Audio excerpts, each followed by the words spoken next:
Welcome to the Verite Alchemy podcast, filmed inside the Blue Room located inside of Gallery 8. I'm documentary filmmaker and your host, Shannon Robinson. We have the wonderful Jane behind the desk. And today's special guest is emerging writer, director, producer, and amongst many other things, Conor Brown. How are we, mate? Awesome. Thank you, Shannon. I'm doing good. Thanks for bringing me on. I've been in a few things in the film industry. A few of my projects I've developed, writing and directing, working on one currently now. And I've worked in a few different departments in the film industry, which has been fun. So been around, been out and about in a few things, but it's been fun. It's been good. I guess that serves you pretty well, isn't it? Like when you're working in different roles in the film industry to sort of get a real good feel for each little department and how it sort of comes together as a whole, especially like if you're writing, directing, and putting together your own projects. I mean, I guess in terms of, I went to university and studied film and TV, but coming out and actually working in the industry, you definitely do get a different idea of how many people are on a project and how many departments there really are. So I have been lucky. I've worked in not only production department, but like locations and art and costume. So I've really gotten an idea and worked with so many people and how crucial everyone's roles are. And it just goes to show how big film and TV really is, I guess. Yeah. It's huge. Hey, like not only like a single production, especially like you're working in scripted, right? Like big scripted productions, fully funded sort of things.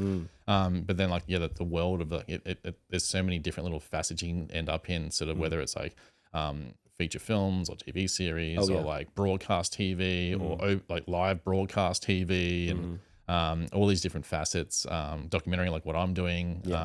And then it's like there's studio stuff, there's independent stuff. I mean, it's a big wide world out there, isn't it? Yeah. I mean, the projects I've been lucky enough to work on have been, some 2 TV shows. And then I've done, 2 fully budget, like big feature films. Wow, yeah. And even just the difference between those two are massive in terms of, Australian productions and then stuff coming from overseas and the States. What's the difference you found there mostly?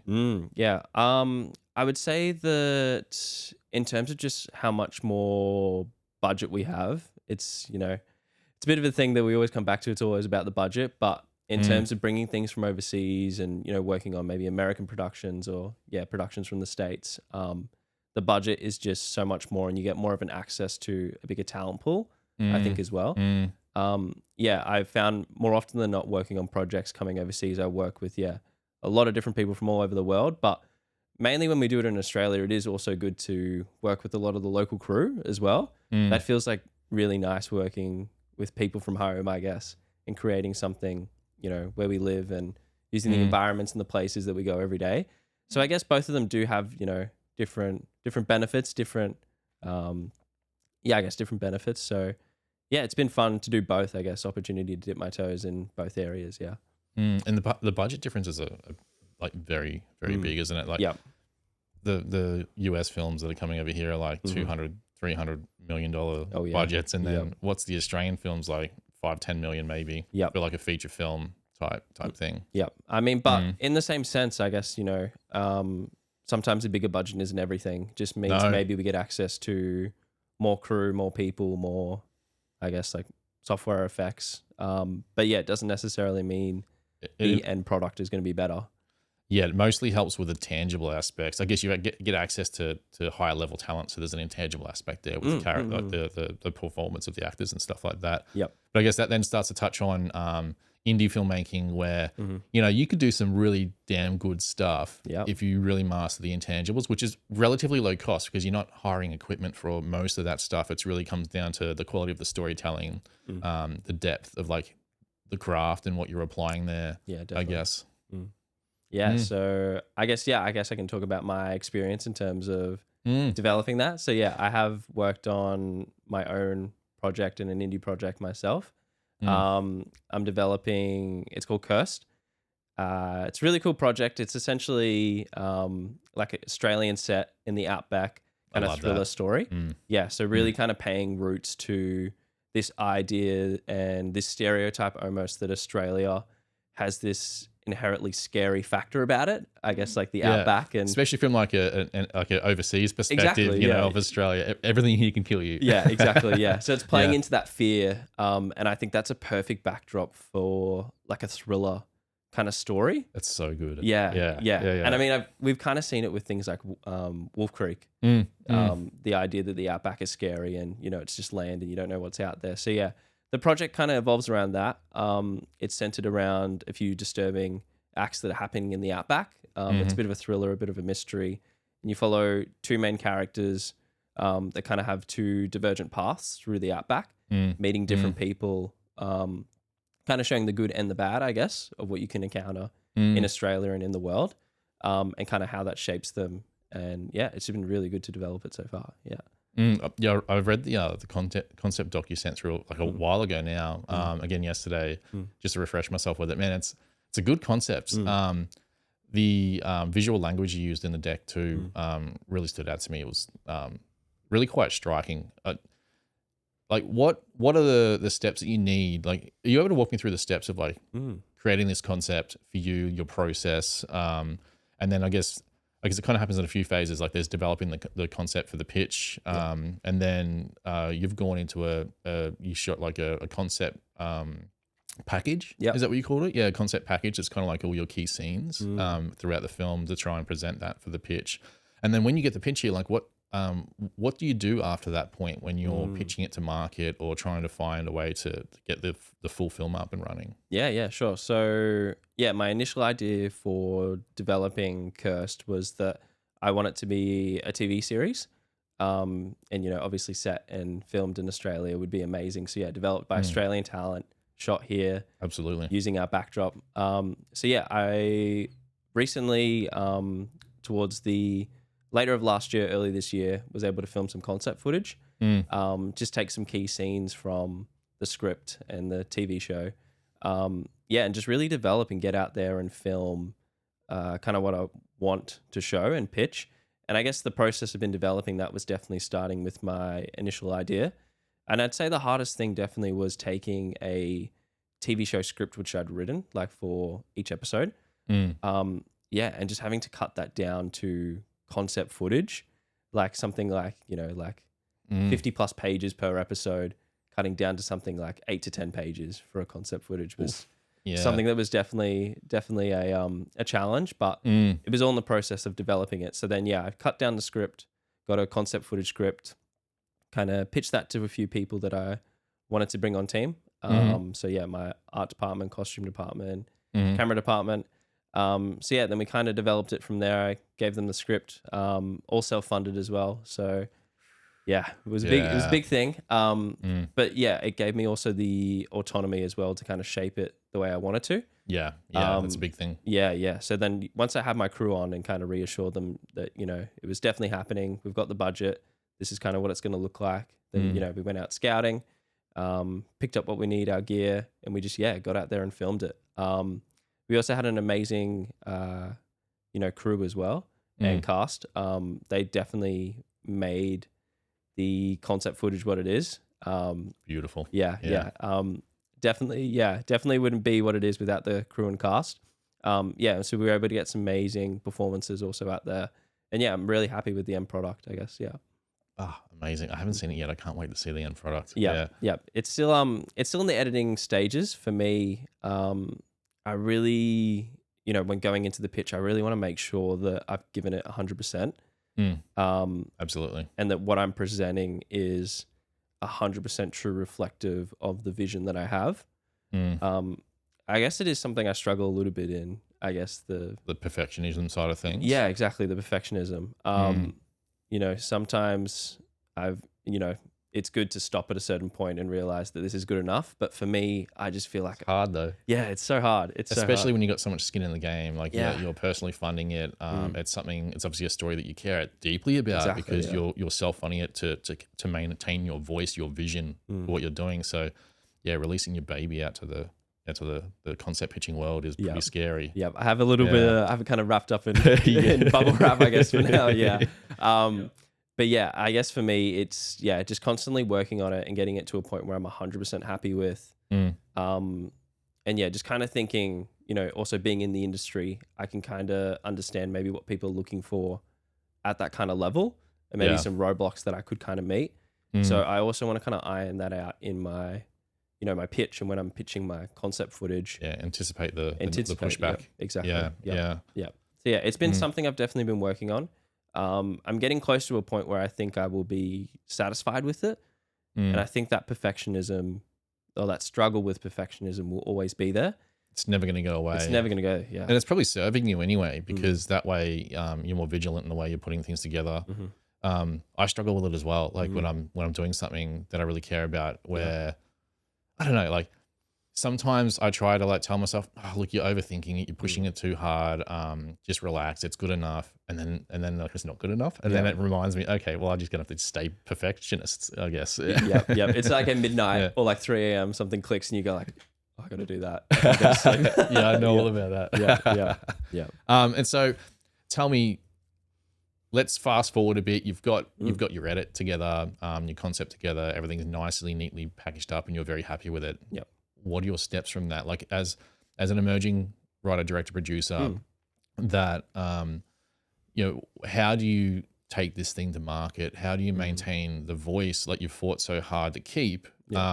Taking this next step, because I'd imagine you'd probably the main pathway would probably be going to the screen bodies to try and get some kind of support, and then going to the broadcasters and commissioners or buyers to sort of get some kind of like acquisition or probably commission in your position. And then that brings in a whole journey of trying to fight to maintain your vision, justify your decisions, getting pushed around a bit. What do you anticipate there? Do you have any plans moving forward, or how to navigate that sort of pathway? Yeah. For me, I have definitely got 2, I guess, core principles or kind of things that I want to follow when I do take it to market. And I definitely want to, I guess, have a mentor or someone in the industry, in the Australian, film and TV industry, that I definitely trust. Yeah. That I can refer to and kind of come back to, and someone that I know that, when I go into these pitches or meet with these people at such a high level in the film and TV industry, that I guess I'm following the right path, and, maybe not straying off or being pulled in a direction that maybe isn't related to the core vision of my original product.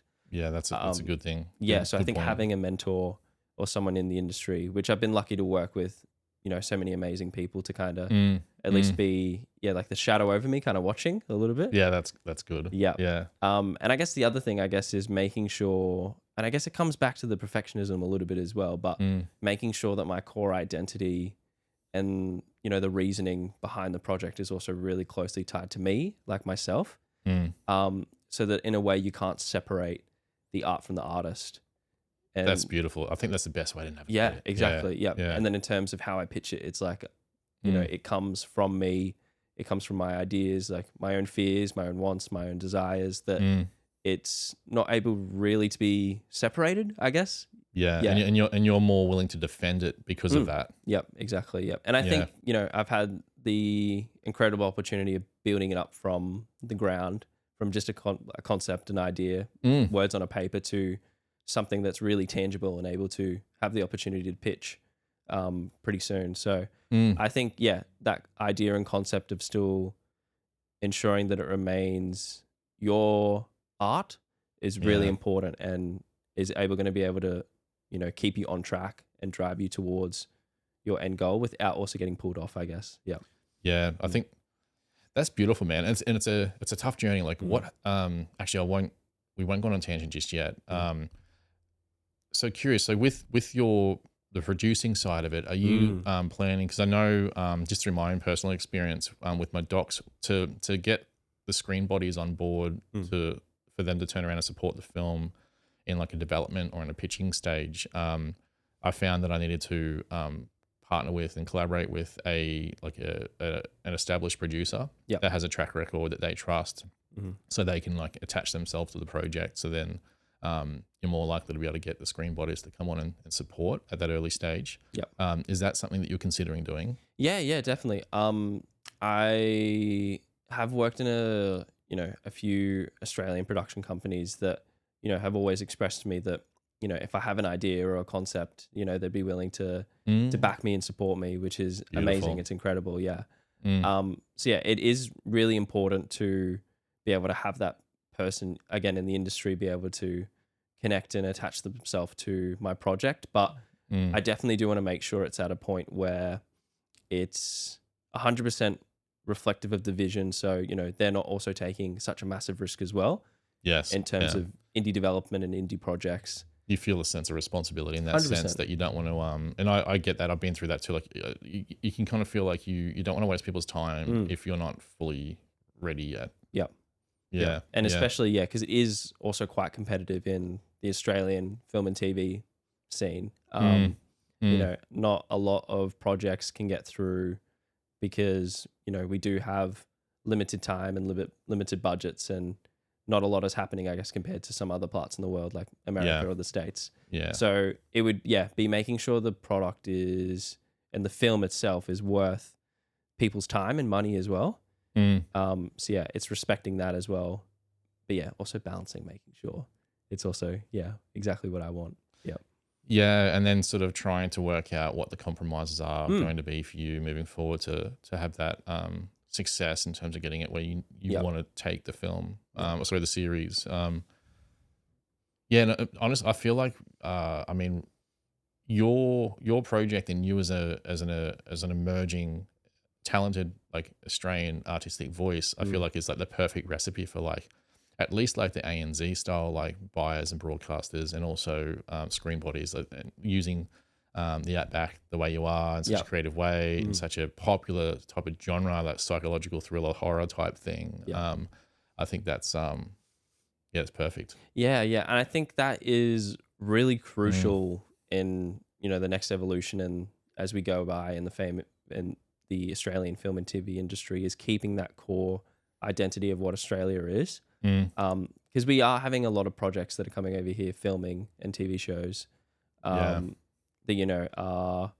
it's been amazing for the industry being able to give funding and jobs to local talent, but it's at a crew level, right? It's not like there's not an Australian voice behind it. Yeah, exactly. Yeah, I think it's still so crucial to keep that Australian voice kind of there. Huge. Yeah.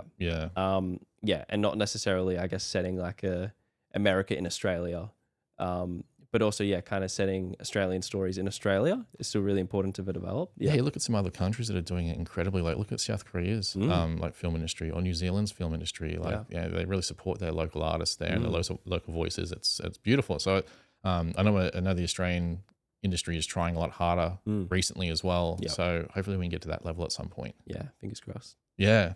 And so tell me, what have you learned? Actually, what I will do before we go much further is Jane will shoot me because I forgot to set timer.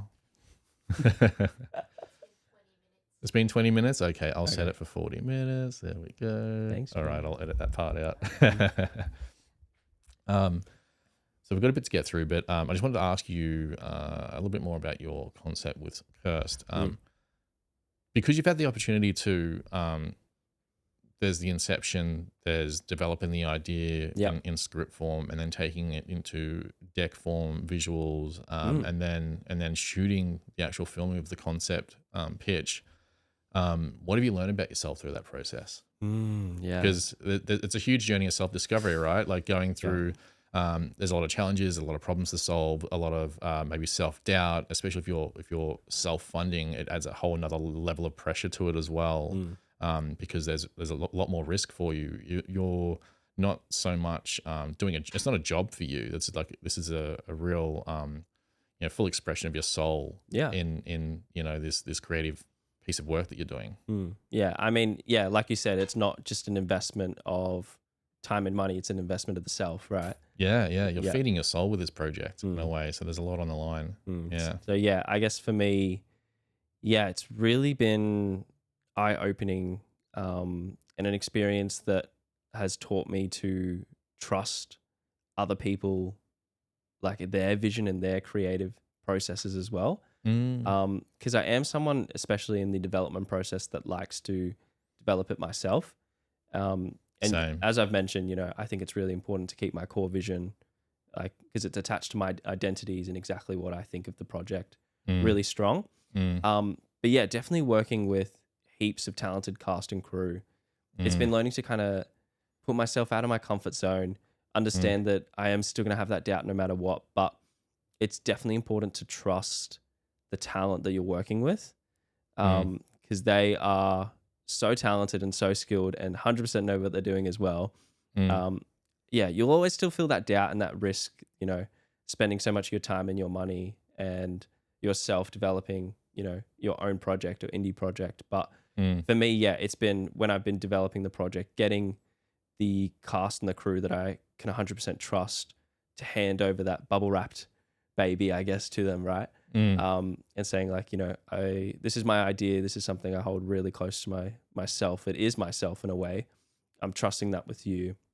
And it's finding the right people that can also respect that and take that and, you know, let it grow up into something that can really be, you know, the vision.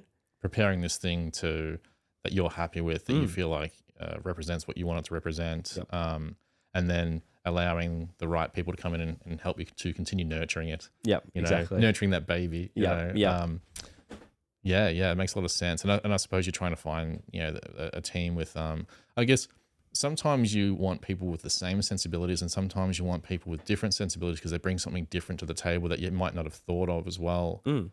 So yeah, having like some people that are going to challenge you in a way and some people that are going to sort of, you know, get along on your journey as well. 100%. You know, the cinematographer that I worked with, you know, he has a visual style and filming format that is very different to something I would maybe usually consume or watch, or films and TV that I would passionately engage in. But I kind of actively sought out that because I feel like it needed a different kind of style for this particular vision. And I guess it is one of those things, right? Trusting in something or a filmic format that I'm not exactly familiar with. Just really trusting in that person's talent and their vision to bring the project to life has been something that I've definitely learned. And yeah, it's kind of been a treat in a way, I guess, learning to trust people and bring people in and realize that it is definitely bigger than myself in a way, like my project. So yeah, that's definitely been the process, but it's been a fun one along the way. Yeah. That's beautiful, man. And if Screen Victoria or Screen Queensland or Screen Australia are watching, Conor Brown's over there and he's got a beautiful concept you should take a look at. Yep, that would be great. Awesome. Awesome, dude. What else we got on here? Thank you for sharing everything about your project too, man. It sounds incredibly exciting, and I'm excited for you. I've sort of haven't been involved too much, but I've been seeing it from a distance, and whenever we catch up, we will sort of check in and see how things are coming along. And, yeah, what a journey, man. I'm excited for the next steps. Yeah, I mean, yeah, it's definitely been good being able to share and engage, you know, my story and my vision and, you know, what I wanted to develop. So yeah, what about you, Shannon? How's your stuff going? You're throwing at me now. yeah, that's your turn. Oh man, what have I been up to? So I guess I've probably said it. I don't know if I've announced it properly, but I'm sort of, I feel like I'm in a bit of a surreal situation at the moment because literally just finalized all the dealings, like the formalities with Screen Queensland for 2 of my feature documentary films that are in development at the moment, and like it's kind of 2 at once.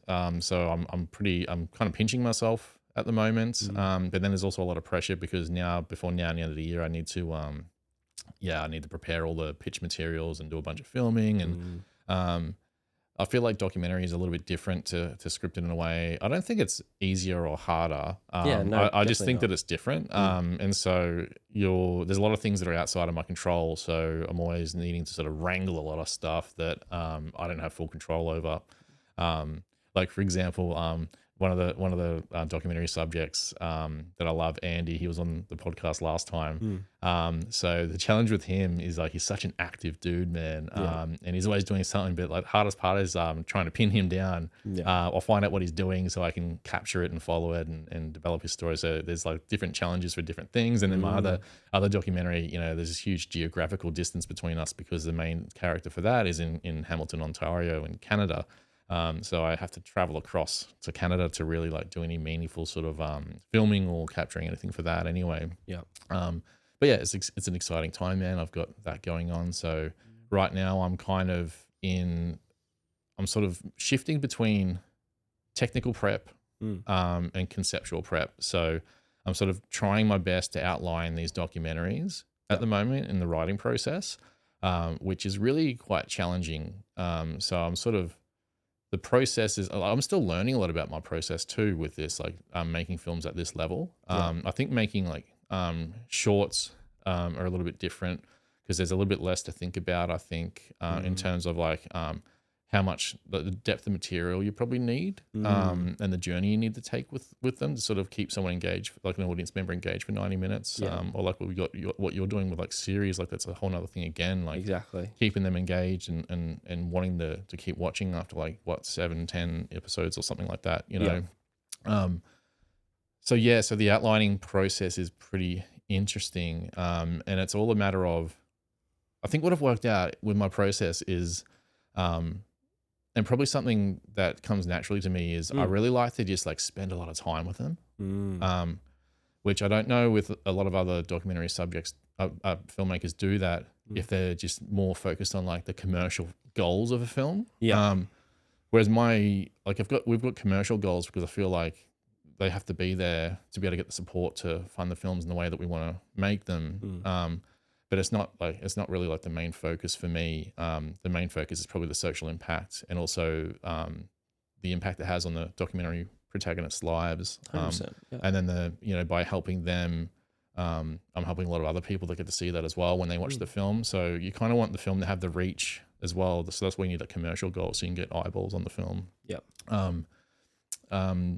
But yeah, the process is pretty interesting, man. So I find that how I work best is I need to sit with them and just spend, I mean, the amount of time that I spent with Andy in one of the films and Julie, the other film, and it's almost like I need to download them and fully understand them on such a deep level. But that's part of the journey. That's like the amazing thing about film and TV, having that opportunity to connect on someone on that deep of a level that you wouldn't have on. It doesn't really happen outside of life, right? To that kind of, it's a different kind of thing. It's a different kind of thing. Like obviously we connect with friends and family very deeply, but I think when you're making a film about someone's life or you're working on art together and a really deep, you're really focusing on really deep themes or the human condition.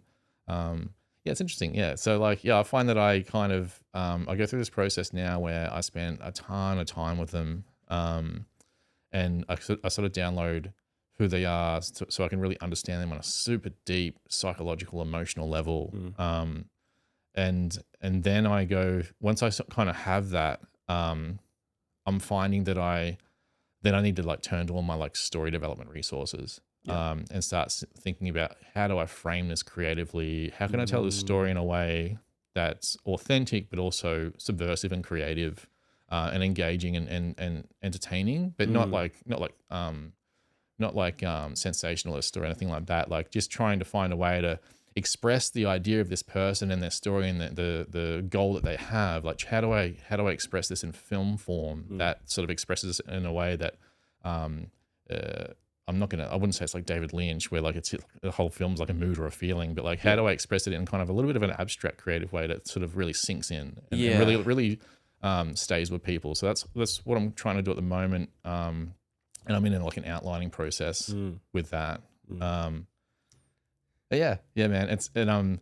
I have days where I'm kind of like feel like it's really clear to me, and I have days where I don't know what the hell I'm doing. And it's kind of like on and off. But it's with Andy's one, it's called Icarus Bliss. That one's getting pretty clear in terms of the outline, and the other one, which is a very challenging one for me personally because I'm sort of like putting myself in it in a very vulnerable way.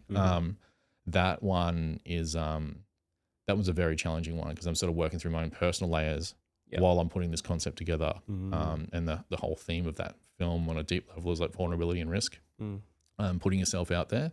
Hence why it's called Unlovable. Like really trying to like get to those like deep sort of uncomfortable feelings. Yeah. And even with those feelings, and those subject matters and those themes, between the two projects you're developing, what is the best way to channel it?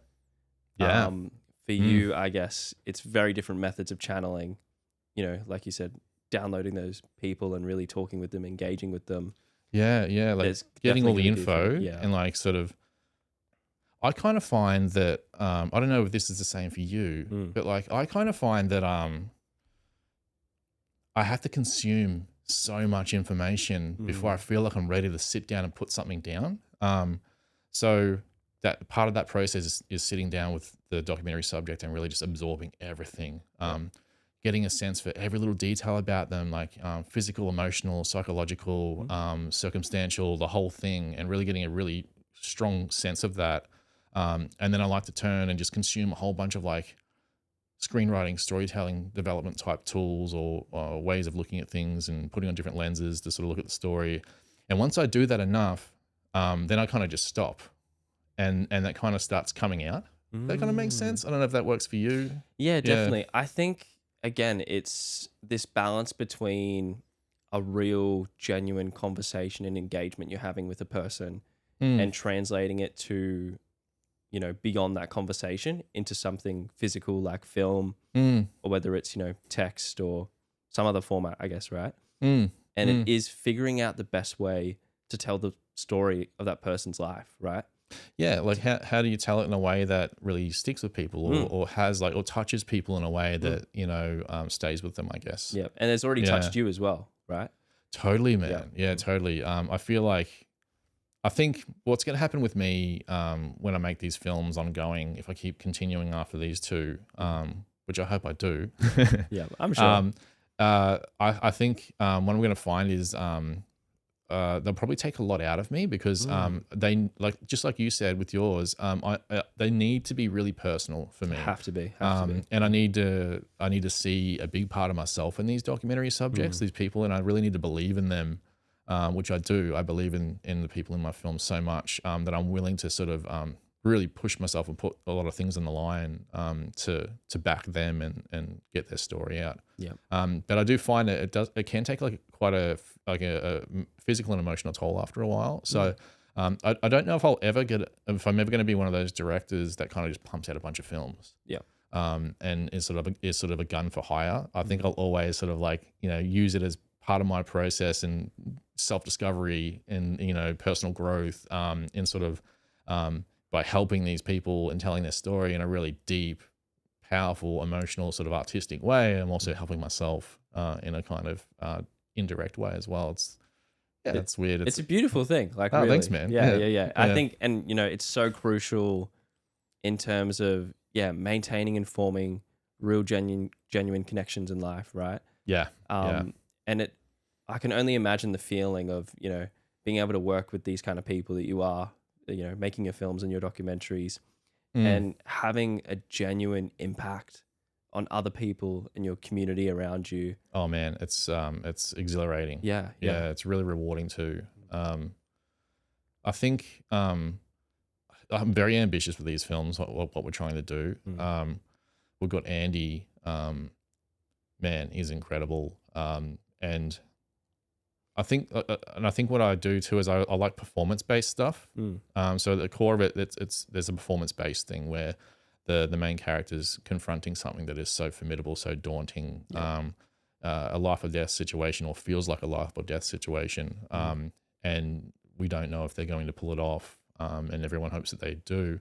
And I love that. I think I love the performance element to it, but then I love mixing it with other genres as well to sort of make it a bit more stylized and engaging and exciting. Yeah. Because that person's life's already interesting as it is, right? Already interesting. Yeah, already incredible. So then I'm the lucky one as the filmmaker who gets to like come in and think, okay, how do I present this story in a really creative way? Because I guess when you're making a film, it's not like, this isn't like a lot of people think about documentaries, you're just like charting history, like some dry sort of this happened, then this happened, then this happened. No, it's not that. Like when you make a film, whether it's documentary or whether it's scripted, it is an expression of consciousness, the way we think. You know what I mean? So like sometimes real life can be a lot more crazy than fiction. Yeah. Totally, man. Yeah, totally. Sorry, I've lost myself in the conversation. That's the ADHD kicking in. Yeah. But yeah, dude, I guess we're chatting about my process. So, yeah, not to harp on about myself too much, but yeah, I find too, when I'm in the process, I feel a bit scattered mentally as well, until I kind of like am past a certain point. I have the hindsight to look back on it all, I guess. So yeah, even right now, I'm finding it hard to sort of sit down with you and talk about like where I'm at in the process, because like my mind is like broken, you know, creatively trying to like piece all these puzzles together. And at the moment, I guess what I'm sort of playing around with and what I'm finding really helpful is yeah, I'll give away a little secret that I've got here. Okay. A little secret. I mean, I use a lot of different like resources to try and help sort of like shift my lens to another angle to look at stories and how I might piece them together, or you know how not never to follow like a formula or anything like that. I don't think any film or any story is paint by numbers. I think sometimes you can just like put that hat on sometimes to sort of like help analyze a story to see like, you know, where there might be some things you haven't thought about or looking at another way, or it might prompt another creative idea. But at the moment, right at this very moment, I'm sort of using like Story Grid as a process of I like the way they look at genre. Yeah, great. I like the way they look at genre, and I think a lot of people think about genre that aren't in film and TV or aren't writers. Not that I'm saying I'm a writer. I just do like documentary writer. So you need to have a sense of story to be able to make a documentary. So you're kind of a writer.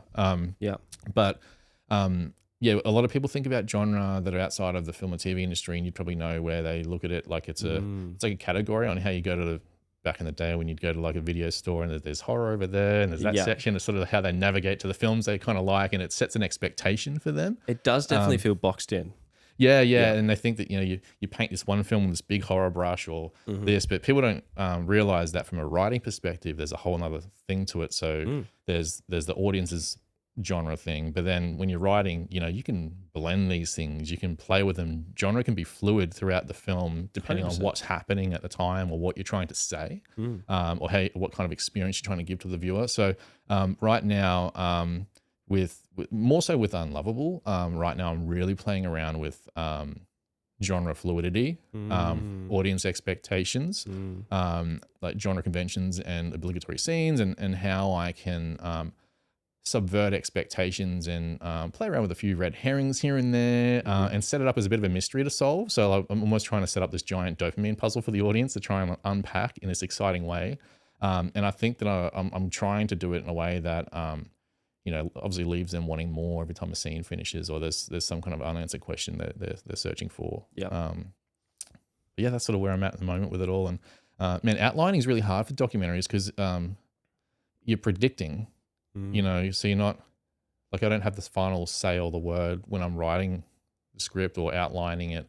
You kind of, I find for me personally, I need to go through that process of really spending a lot of time with the documentary, the subject, downloading all that information, understanding them on a really deep level, and then turning to my sort of like story development resources, plugging that into the idea of what I know about the person, and then I start to build out some things to anticipate and start making some like style plans, some genre plans. You know, what kind of story is this, and what do I expect to happen, and then that informs like the production phase, 100%. and then knowing what could happen, but being prepared to pivot, and there's this whole discovery process through it, and it never goes how you expected it to go, but there's all these like happy accidents along the way, especially in documentary. But what I love about verite style filmmaking, which is a little bit different to like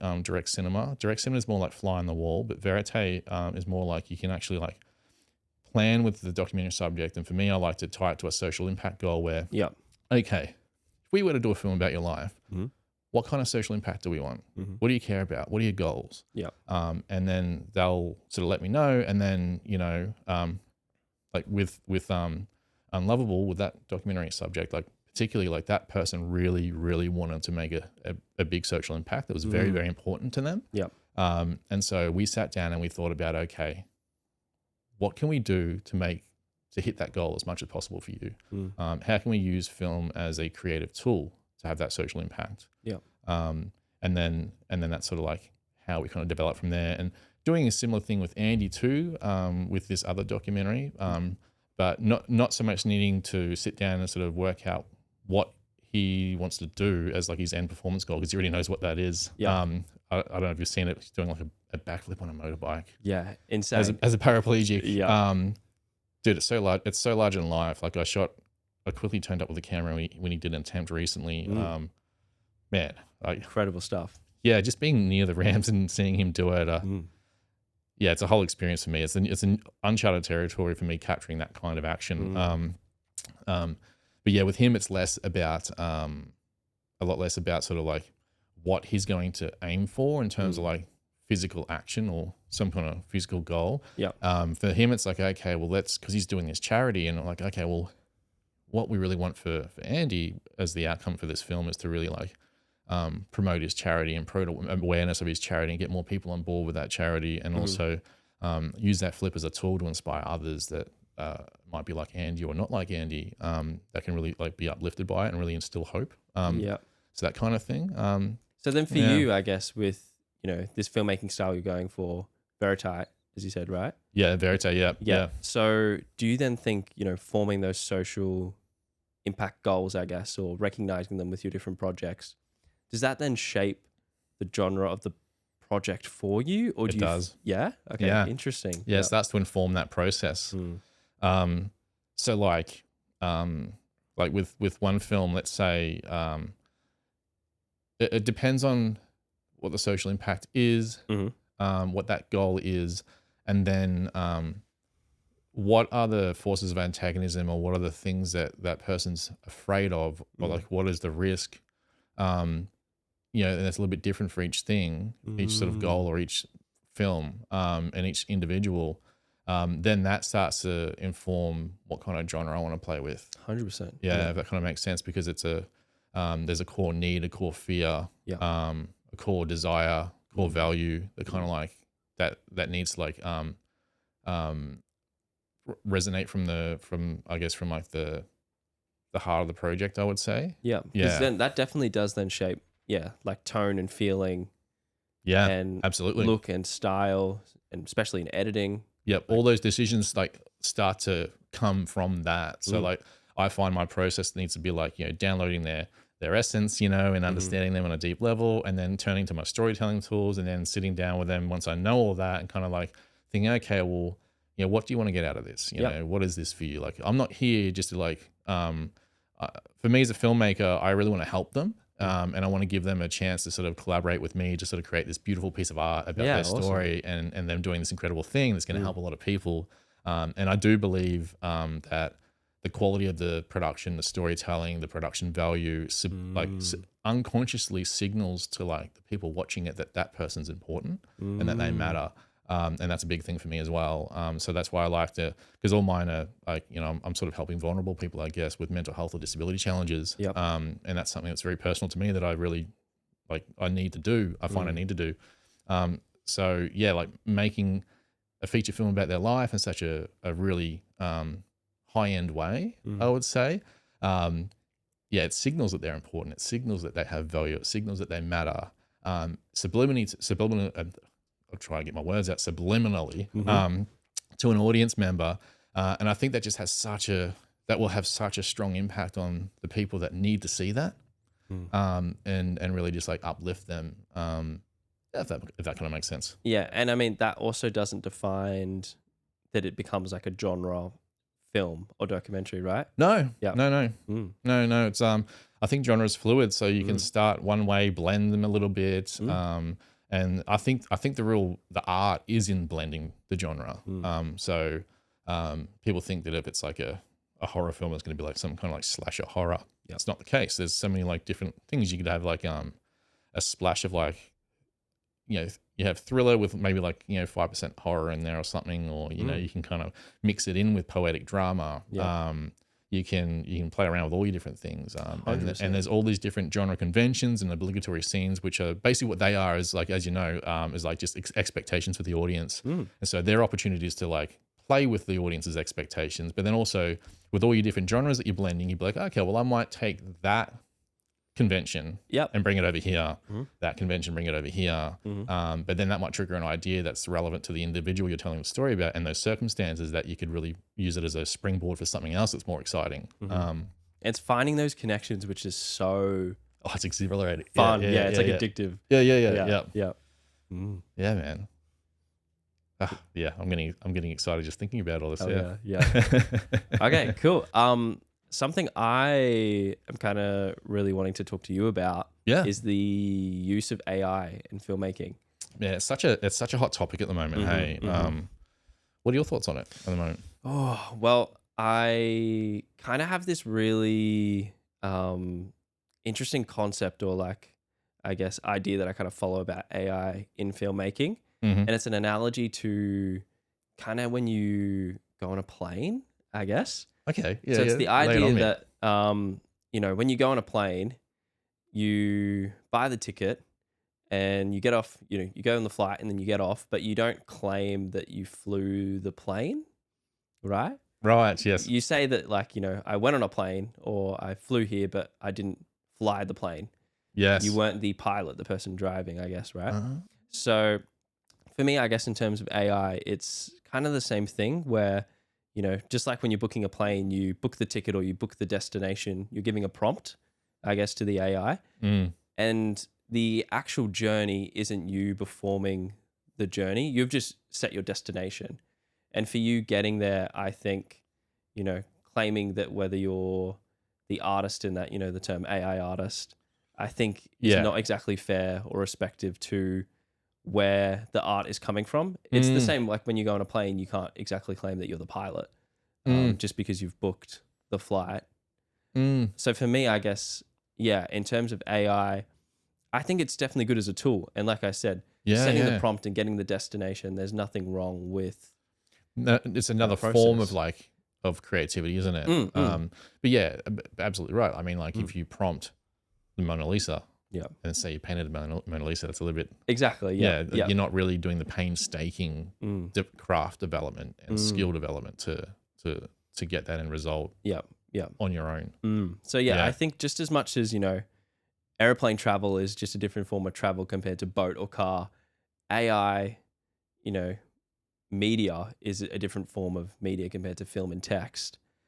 But claiming that you're the artist or the voice or the driving force behind it is definitely a little bit unfair to where the art originally comes from. And I guess that is still something that I'm struggling with in terms of an artist. Absolutely. Balancing the idea that it is definitely a tool for good and we definitely will, need it. And there is definitely use for AI in the world of film and TV, but is it coming from somewhere and is it being used by people that kind of respect that place it is coming from, like real artists and work where the prompt is based on? Yeah, and I guess it depends on context too, doesn't it? Like, what kind of art are they creating? Like, I'm pretty excited about it as like a VFX tool, but then I know that opens up a whole like avenue of like, it's like affecting the income and work for like VFX artists and stuff like that. I guess the only reason why I get excited about it is like doing like indie docs that try and like do some interesting creative like expressions like I was talking about before of like people's stories. But like for example, like if someone's claiming to be like a writer writing a screenplay or something and they've used AI to write that screenplay, I mean I feel like that's definitely crossing the line. And I think I spoke about this with another guest, Joel, earlier, one of the podcasts too. Like how blurry is that line, and how will we ever know where that line is? It's getting we're sort of entering like a really murky time. I guess so. Yeah, exactly. That we've talked about or I've kind of expressed my opinion on the pilot or the prompter isn't exactly the artist or forming the destination or the journey and the crafting of the art, but there is definitely going to be this battle between people who have different definitions of how AI can be used and how that can be developed. And I think, we're entering a era which is really murky. It's also kind of interesting where we're going to end up. Yeah, it's exciting, it's scary, it's terrifying, really. Do you think there will be a distinction then in the future of like human-made films versus AI-made films? Is that going to be something? I kind of feel it will. Yeah. Like my thoughts and opinion on it kind of change like month to month almost as I see like different things happening. I almost feel like I think like traditional filmmaking, I think that those films are going to be more timeless. They're going to be more desired, I think, from like more savvy viewers, I think, a more savvy audience with that sort of thing, that are more in touch with like that format, I think, that medium. And then I think there's definitely an avenue for like these AI generated style films where it almost becomes a video game. Yeah. Where like you can change your cast, you can mess with the plot points, and you can sort of almost like generate your own film. Or maybe like these films are released, but then you can kind of like, oh, well, we're doing it this way this week. Or I think the thing with AI is like, it's just going to be this like, there's going to be this volume of output that's pretty hard to sort of like contend with. And I guess, do you think the masses, like the mass audience, probably don't crave the type of films that you and I crave? And that's probably where it's going to land. Is will they care so much? Yep. I guess. Will general audiences digest? Yeah, like they're just worried about the end result. If the end result is pleasing to them and exciting and engaging. Yeah. But then again, like if do you think it's going to be like AI generated actors? Like it's almost like because like now you're starting to get like AI generated influencers. Do you think that's where it could go, or do you think that people, because there's a whole like context to a film, like like we seen One Battle After Another last night, or Leo. The reason why I went to watch that film in a big way is because I love DiCaprio in his films. Exactly, Brilliant actor. Yeah. And I respect that so much. And I know I kind of have an expectation going in, like what it's going to be like. So, do you think that could ever be replaced? Well, I think that's very interesting, especially you mentioned the actor thing, because I literally saw just this morning, there is an AI actress that they are looking at signing to a talent agency. Her name is, I believe, looking at the screen, Tilly Norwood, created by a company that's in talks to sign up with agencies. So then that AI model, Tilly, would have the same, I guess, actor rights or working with actors in terms of film and media, which is very, very interesting. Excuse me, Jane. Do you mind just jumping on Google and looking up Tilly Norwood? What? Yeah, I'm serious. Me? Yeah, so it's, we've been talking about it, and I guess it's already happening. Yep. Yep. AI, I guess. AI and then AI. Yep. There we go. Hey, there you go. Hollywood, top one. Screen News? Screen Rant. Screen Rant, yeah. Hollywood planning to sign their first AI generated star. They do a lot of, Screen Rant does a lot of parody, like satire, like articles, but so this is legit. This is real. So it's Deadline, real. there you go. Deadline reporting has shared that actor comedian technology has launched AI talent studio Exoria, I believe. It said she's in talk with several talent agencies who are interested in signing the AI generated Norwood. There we go. Wow. Can we get a look at her? Like where is she? Is she around? I think she's the is top that her? Yeah, I believe so. There we go. Yep. So yeah, it's already happening. So the other reason you would sign something like an AI actress is that means that someone is painstakingly giving them all the qualities of an actor. So then exactly, that's the conversation. What is the use? Is it more of a just purely a budget thing? Is it just like, because I guess all these, do you think it has a place in cinema? I don't think it does. I don't think it has a place in cinema. Mate, no, I think it's like a Netflix thing or like a streamer thing where they're playing the volume game. And I think that often how many times do you go into Netflix or the streamer and I can't pick something because like I'm not really feeling compelled because there's nothing original or exciting for me that's of a quality that I want to see. Like it's usually like really quick churn and burn scripts almost, storytelling, but they're always playing the volume game. Hey, so 100%. Is that where this goes? I think, in my opinion, at least kind of what I'm seeing, at least for the foreseeable future, is that audience still have this feeling they want to see something genuine and something real and something Yeah, authentic and Yeah. touches into that intangible aspect that is film and media and arts. And the thing with AI is it's still generated on things that have already existed. Yeah, so it's the human quality, the human condition that's being like word evades me, but it's being mimicked in a way. But like that's why I love documentary too, man, because it has more of an impact when it's a real person and a real story. 100%, yeah.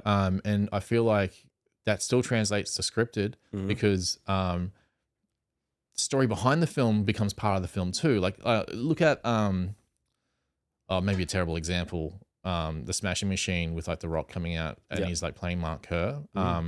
I know that's a true story, but you could easily just AI generate that, I guess, in the future. But the story of The Rock digging deep to become a better actor, and the stories of like, you know, how he transformed into Mark Kerr and how they like recreated Mark Kerr's like all the set design and everything and the levels they went to like painstakingly create this. Yeah. I feel like that process is part of it. And I think that is probably what's going to be missed by, you know, this new era of AI and AI actors, I guess. Very sad. It's the nuance, right? Yeah. And it's the journey of actually presenting those characters and those characters' story to the screen by someone who has socially interacted maybe with like the family and his life story and the people that have kind of made, you know, Mike Kerr, I guess, in this example, right? Compared to a prompt that maybe searches on Google his life history and formats an idea of what he could kind of be like. Yeah. So I think that's probably, or even if they consulted with him, like it's it's not the same. Yeah, I just don't think it's the same. It doesn't have that artistic quality.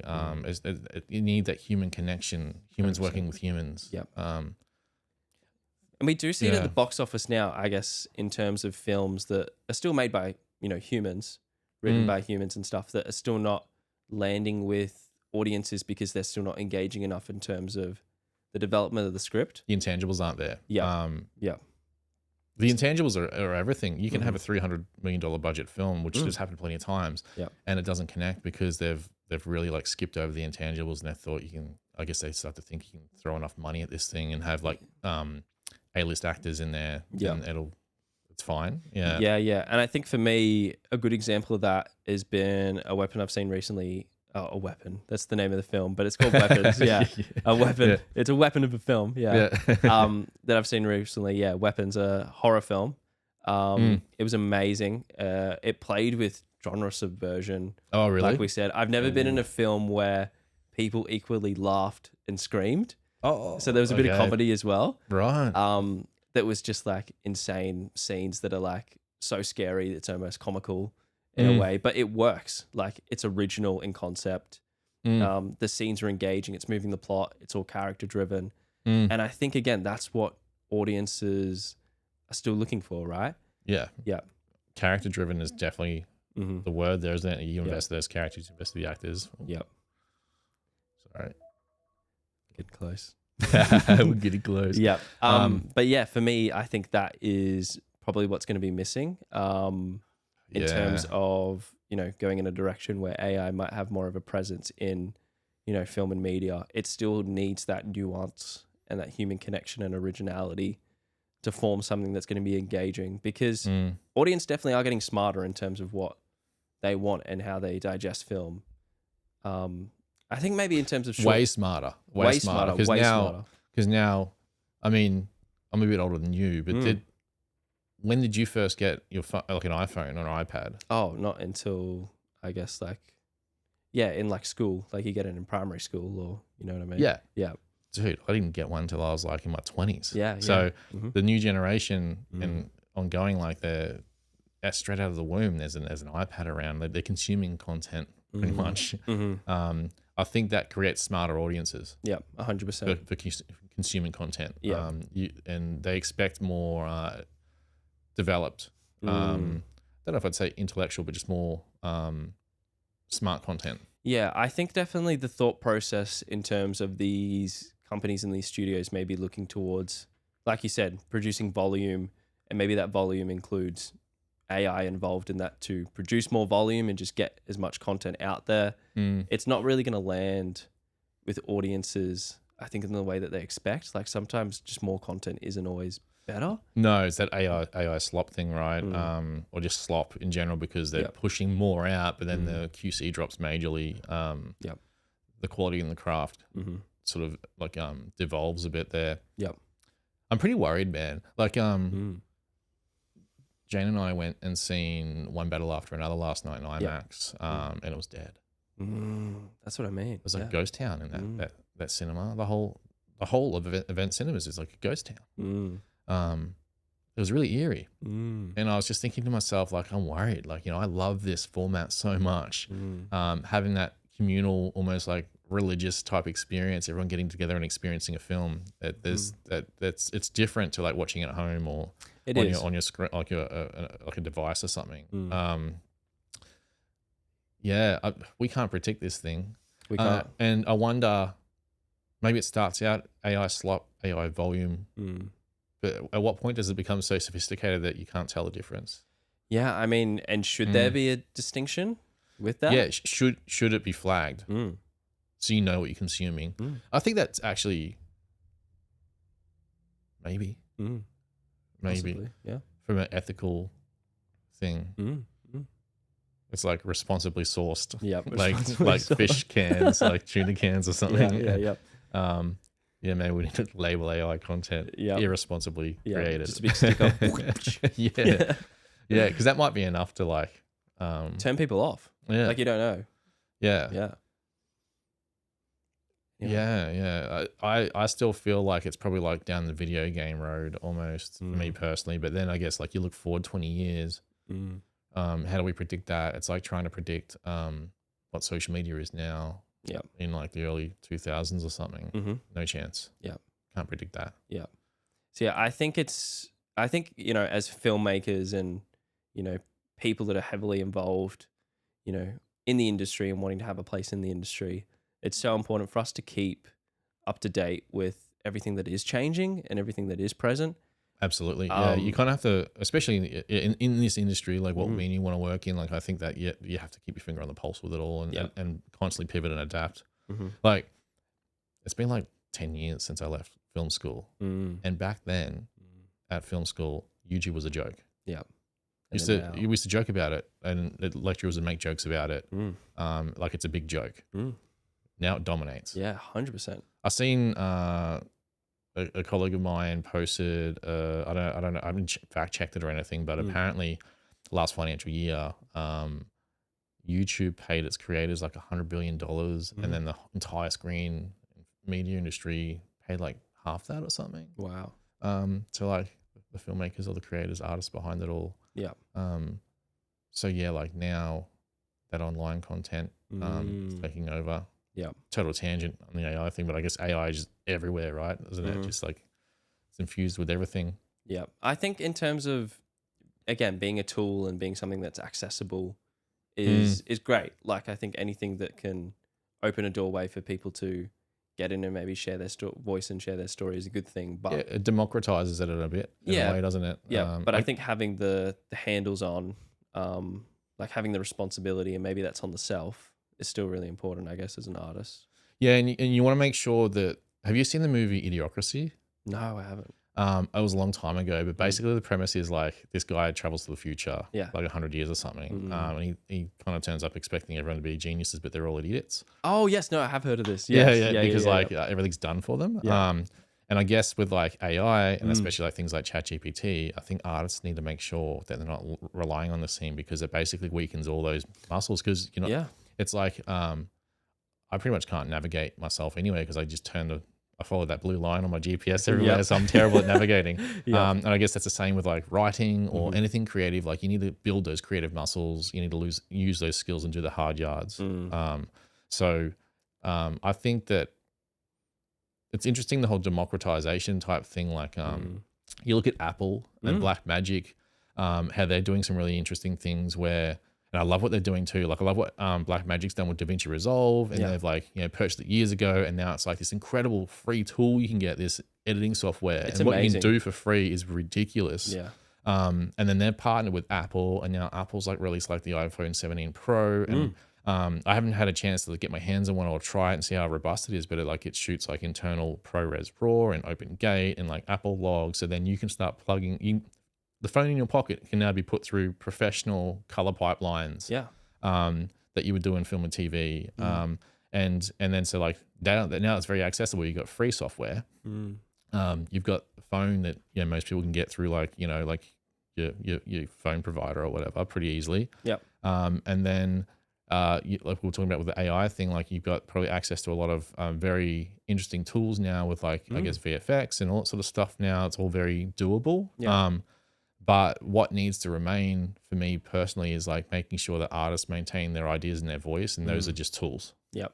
And I think that is the good thing, with coming with this, that the iPhone 17 can shoot OpenGate and ProRes RAW, I guess, right? It's pretty wild. Yeah. That it remains a tool, but, at the same time, you still got to be the person behind the camera. Yeah. Filming It doesn't right? do it for you. Like Yeah. these are just tools, and that's where the craft comes in. That's where the intangibles in that's where like the years and years of like making mistakes and learning from those mistakes and building it up that way. So I guess I think if anyone thinks they're going to make a film and just quickly get some tools and go make it, a good one, I mean, anyone can make a film. Just matter of like, the quality of the film and storytelling, I guess. Yeah. But I think, as tools, it's incredible. And I think the way that we are going, in terms of it maybe remaining as tools, it's just more people we can get in and more people that can have access to creating art. It's just going to enrich everything, I think. Yeah. So I really do like the idea, and that's something I'm also passionate about, is providing the tools. Whether it does it for you is a whole different argument, but we don't want that. Yeah. But yeah, I fully agree. Getting the tools in like young emerging filmmakers' hands, I think is a beautiful thing. Yeah. And the quality of the tools too, like it's pretty wild. Yeah, it's pretty wild what you can do these days. Yeah, to think an iPhone can literally do ProRes that. RAW, OpenGate. Yeah. I've seen some stuff from like some content creators sort of like sharing what they've done with it, and it was pretty impressive. But there's always that hype dump of like all these content creators coming in there. They're probably paid under the table to say a lot of stuff. So until I get it in my hands, and I think I'm a fairly technical person when it comes to the shooting side of things and the post-production side of things. I always am very skeptical until I get my hands on it and I test it, and I really stress test the workflows on them and where they break. So I'll be pretty skeptical until on how robust it is. I think that pipeline until I get my hands on it and mess with it. But that's a whole other tangent anyway. Yeah, but it does come back to the idea, that it's great that it is access for tools and more accessibility. But of course, you have to have the idea, and it's not going to make a full feature length Hollywood budget film for you, right? It can, I think. But remaining as something that's accessible for independent and emerging filmmakers is incredible. To then, build something up like that I've done, like a project or, a concept footage. What you've learned through that process is it's invaluable. It really is invaluable. Yeah. Yeah. So giving more films to, have those opportunities for more people is amazing, to then be able to progress it and, form something that is bigger than your original vision. I think that is really exciting. And I think if we take it more in a direction of, providing more accessibility and tools, that is something that can be really exciting and positive, I guess, for this space, creative space. Yeah, it should be something that empowers artists, not like takes things away. 100%. It certainly shouldn't take your voice away, and it certainly shouldn't speak for you. And the tool should be just like any other new tool that comes to the market, something that we can use and get creative with and find new ways to implement it in our storytelling process. Yeah. Cool. Do we still have 3 minutes left? 3 minutes? 20 minutes left? Oh, we're doing all right. What is the time? Oh, hang on. I've got my phone on me. Let me check.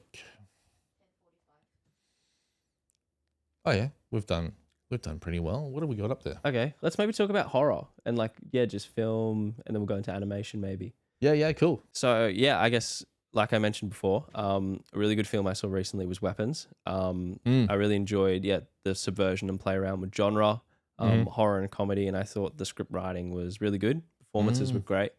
And I guess for you, do you think audiences are really gravitating towards those films that feel original and unique and have more substance and depth to it, where audience can really feel like they can take a bite out of something. Yeah, I was actually thinking about this the other day. Because the last decade, I think, was like Marvel universe land. Yeah, you literally. know, just a bombardment of like all these superhero films. And at first it was kind of cool because they're these worlds that you'd never seen before. But eventually you got over it. I think it ended with Endgame, I think, for me. Like that's where that ended. And then and then there's like the aftermath of that, of like all these like sloppy sort of like Marvel films that I'm probably not interested in because I'm not a huge like comic book fan or anything. But like I guess like they still had their core audience, which is like die hard like comic book fans. And then I think now what's happening is there's a new appetite by audiences, or maybe that's just my perspective in my circle, but like I feel like there's a new appetite for audiences where they want that original film, they want original story. All these reboots and remakes are just like, how many remakes have been done in the last 10 years? It's so frustrating. Everything's a remake. Just like Joel, the guy that was on here recently, had a good term for it, just IP farming. Just like constantly doing that, like just sucking every little dollar they can out of it. And I think everyone's exhausted by that. Like I am craving new original films, like new ideas. And with genre, with like horror and psychological thriller, thriller genre is something that gets me excited. And also those genres too, they're not budget dependent, I don't think. Yeah, and I think that is the really exciting thing. It's that, you know, as we see, you know, mentioned with these superhero films, they tend to have the best budgets in the world, right? But without the correct or appropriate storytelling methods, world building, getting everything sorted in the drafting and development process, it's just going to fall flat and it's just going to underperform and not grab audiences. But with horror films, and especially low budget films that are coming and getting theatrical releases, there's this amazing thing where you can tell it's been developed and really taken care of because it's done on a tight budget, or it's done with a select talented crew. Yeah. Where again, it still maintains that vision and that voice. And I think that is what people are really gravitating towards and are really passionate about. Yeah. Yeah, because there's a lot of problem solving involved in the scripting and development phase, anticipating the challenges that you're going to have in production because of the budget constraints, with that sort of thing. And also I just think that the style of thriller and genre, so thriller and horror genre, it's more, you can make it exciting and engaging on a lower budget stylistically as well, not just in terms of the intangibles and the concept development and script writing as well. I think what you're doing is awesome, actually, what you're doing with Cursed. And I've thought about this for a long time. Like before you ever said anything to me, I always thought if I was ever going to like write fiction, I would set it in the outback and I'd make it psychological thriller / horror. Because I just think we've got, as Australian filmmakers, we've got access to this incredible landscape, this barren wasteland out there that could be so fun. Like I think in your concept, there's strong themes of isolation in your one, you know, and that isolation out there, it'd be so much fun to play with. Is there a supernatural element to your concept? Because with horrors, you tend to like have that sort of supernatural, uncanny type of like element. Yeah. I guess for me, it's kind of leaning into the idea that the outback is inherently scary and terrifying, and in that there is almost a supernatural presence or feeling to it. Right. So like you could, like you hear a twig snap in the distance and it's a kangaroo, but the kangaroo lingers a little bit on you. Like, that's a bit freaky. I don't like that. Do you know what I mean? It's a bit off-putting. And it is the idea of, you know, the outback being inherently, you know, horrific or thrilling as a backdrop and a setting. And placing characters in that. And I feel like, you know, again, it's playing around with genre and like, placing characters in there. How does that create the genre of the film? And I just naturally felt it lean towards like thriller and horror, not knowing what's out there, the isolation. And I guess with horror, what would you say like your blend is there with like thriller horror? Because I know with horror, there needs to be like some level of like self-sacrifice in terms of expectations, and there also needs to be my brain's not working, there also needs to be like a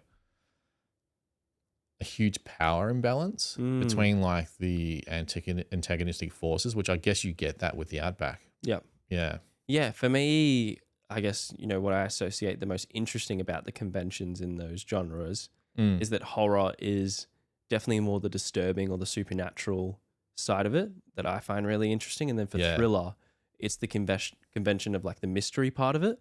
Yeah, absolutely. Yeah. So for me, it's been the blending of that it's, creating an environment and feel and a tone that feels thrilling and has that mystery element and not too sure exactly what's going on, or there's people lying, or, there's events that are maybe not true or told in different ways, different perspectives. And that's fun. Traveling in that narrative and that setting, I guess, that is more of a horror setting, which I've chosen is like the Outback, I guess.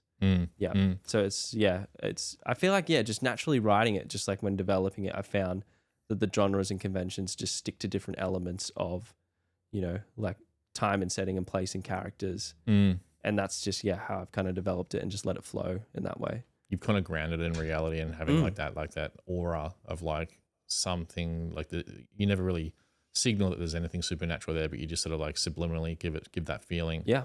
And then I guess thriller's kind of like a blend of like horror, crime, and action, isn't it? So like I guess if you have crime, like the core value at stake with that sort of thing is like injustice. Yep. So I guess with your orphanage and the way that sort of like there's like that mystery going on around. Yeah, the there is a like sense of injustice. The way they run it, there's a sense of injustice and escaping that injustice, or trying to fight that injustice, I guess. Yeah. Yeah, I think there's a lot of potential in like indie thriller horror films, especially 100%. In Australia. And maybe that's what the future looks like if AI kind of ruins it for us all. With there's no more, $250 million Pirates of the Caribbean happening. Maybe it's psychological, like very, very, very emotionally deep, high substance. Like drama, psychological thriller, horror type thing. Yeah. And I think, again, that's touching into what I find most interesting about narratives is the human element. Yeah, not the spectacle. Human element. The human drama and the characters is really what drives it. Yeah, that's the heart of the medium, right? Isn't it? Yeah. So, and all that spectacle kind of came later. I guess there was like early spectacle, like way back, like almost 100 years ago. I can't remember the guy's name. He was like sort of jumping off stuff with the train and everything, doing all those stunts, like that kind of like, maybe that was like sort of where the spectacle started to jump off. Yep. But yeah, I do think that, the human element, the substance to it, like that's where everything starts. Like I feel like you can't have a film without that. I know the action genre, like you kind of can not go without having that internal genre, like that internal catharsis for the main character. Like I guess if you look at James Bond films, like he's not going through emotional distress, is he? Like he's just sort of reacting to all these major events that are going on and trying to stay alive. But there is still a thrilling aspect to that. Yeah, totally. Yeah, totally. There's suspense and danger, isn't there? And that's in the action, I guess. Yeah. So, it's poetic in its own way. Yeah. But yeah, maybe that's where it's heading. Maybe lower budget films. And I really want cinema to stay alive, man. I hope so. I really, because I love like a really, really, really good film coming out at cinema. Yeah. And seeing it in the movies all dark, you just lock in and focus, and then that feeling coming out and just discussing it and just engaging with it. Yeah. I really hope we don't lose it. Yeah. A film I'm really excited for at the moment is The Smashing Machine. Yeah. And it got me thinking, hey, like how I was talking to you about like my process for making my documentaries at the moment, how I don't think that's ever going to change. I'll never be able to make like a superficial, quick documentary.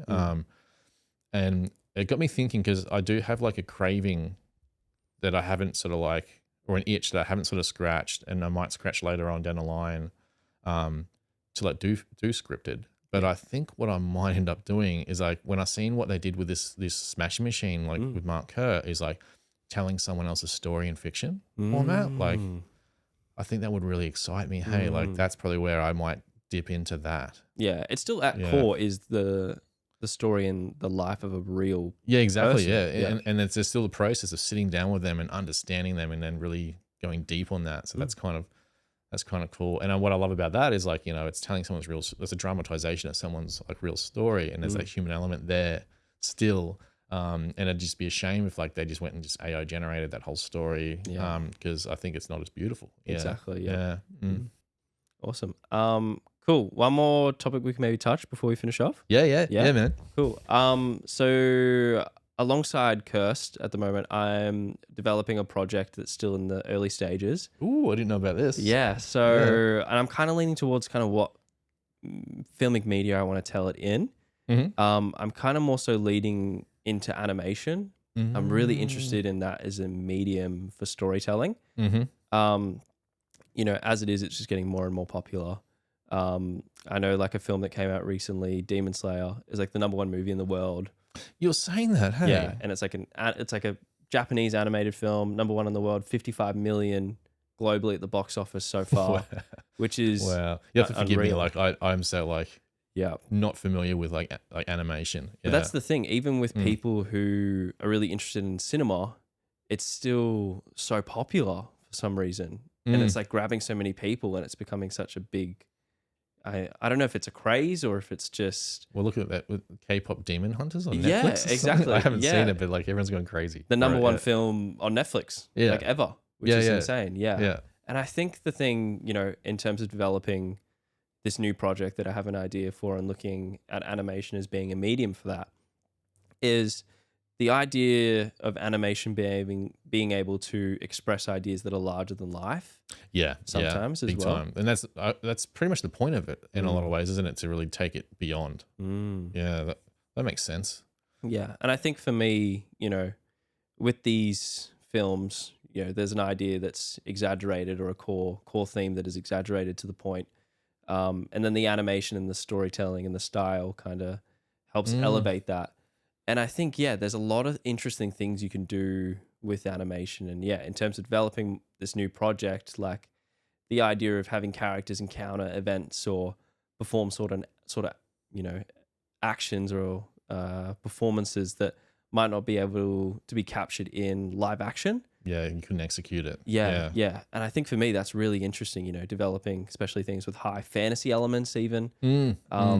Being able to have characters, I guess, physically in a way, move and act, that might not be possible for a human, but... It makes sense. And one of my biggest pet peeves is when people try to do like fantasy stuff on like low budget and it doesn't really work for me. Exactly. Yeah.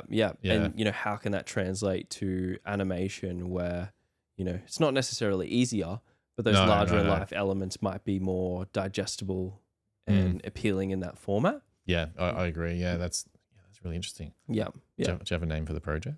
Working title? Yeah. You don't have to say it. Yeah. Working title at the moment is Spirit Gambit is my working title. Okay. I guess a little bit about it is kind of this idea of people who, can encounter spirits and ghosts and, disturbing occurrences. And each engagement is a bit of a gambit or a bit of a test or a roll of the dice. So it is leaning into, I guess, those elements of thriller. But I am kind of looking at what is the best medium again to tell that, which is those high fantastical elements of spirits and ghosts and creatures and stuff, I guess. That's fun to play with. Yeah, it's very fun to play with. Yeah. So it's the idea at the moment, still developing it. But I found animation very, very interesting. And again, there is a lot of talk around, AI animation is very, very popular at the moment. Right. Yeah. Like as a way to get the budget down. Same again, ethical dilemmas and what's behind that. But yeah, it depends. Like, I mean, if you've got what choice do you make if you have a choice between not making it and making it? I guess that's a thing, but hopefully Screen Victoria, Screen Queensland, and Screen Australia are listening. We've got a concept for you over there with Connor. Fingers crossed. But I guess that's something for me that I've never really considered before as a filmic media, because I really do like just the standard cinematic live action films. But just the idea that animation might be something a possibility dipping my toes in is also really It's a strong exciting. prospect. Yeah. Yeah, strong prospect. And you're a big fan of anime. Yeah. So like you're drawing all that on all that inspiration as well. Yeah, 100%. And I think, you know, the core of where it starts the development is still, you know, in storyboards and drawing and mapping out the scenes. And it's also still the idea of just bringing those visions and those storyboards maybe to life, but just in a different medium. Yeah. It's also something that's interesting. Yeah, it's beautiful because it's all kind of the same process up to a certain point, right? And then it just goes into executing the visuals. Yep. Really, I mean, executing the production, you would call it production, I guess. Like it's kind of like post production, but yeah, you're creating those visuals. Yeah. And it is, you know, setting again high fantastical elements or ideas, and this different medium might be more achievable. Say you're having an all at scale war in New York City, it's a lot harder to film in live action compared to like animating it. Absolutely. Or you know what I mean? Yeah, and another guest that was on, I don't know if you've seen Joel, he did his Rock Car graphic novel. And that was actually a screenplay that he'd been writing for 10 years, like a very personal one that he wanted to express those ideas and themes in that very fantastical way. Yeah. And he kind of felt like he couldn't, wasn't realistic for him to execute that in live action. So he ended up adapting it to a manga and doing it that way. Which is pretty cool. Yeah, it's pretty cool. And the animations look awesome. And he went through the ethical dilemma. He refused to, like, he really wanted to use like real artists and consult with those artists and go through that process of like painstaking, like, you know, going over all the details and building things out as you would with any kind of film. And in that graphic novel sort of like format, which is, it's really cool. Yeah, it's really cool. Yeah, and that I think is, again, going back to our talk about the idea of tools, right? As long as it kind of remains a tool to kind of get our vision out there and develop something, I think is really cool. And just whatever medium we tell it in, you know, all the best. As long as it gets the vision, that's the main thing. Yeah, absolutely. Cool. I'm getting this. I'm getting this from Jane. Yeah. No, well, I think we covered everything. Yeah, we had a good chat today. But we'll have to get you on again when you're back in town. Because it's an absolute pleasure to have you on, man. Thank you very much, Shannon. It's been great being here. Thanks for coming on, dude. And thanks for sharing all those wonderful thoughts. Yeah, thanks for having me. All right, brother. Cheers. Thank you.